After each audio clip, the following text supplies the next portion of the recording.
Welcome to this lecture on variance. Variance is a simple way to see how much numbers and data differ from their average. It indicates how much values differ from the mean. High variance means data is spread out, low means clustered around the mean. Variance is always non-negative and uses squared units of the data. There are two main types: population variance for the whole group and sample variance for a subset. Population variance formula: sigma squared equals sum of each value minus mean squared divided by total count n. Here, mu is the average, xi is each data point, n is the total number.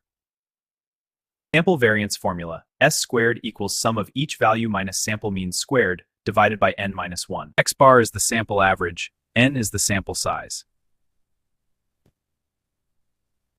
Example: Dataset 24445579. Mean is 40 divided by 8 equals 5.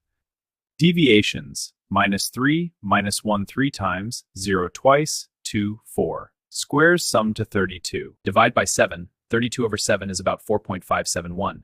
That's the sample variance. In summary, variance helps measure data spread with these simple steps. Thank you for watching.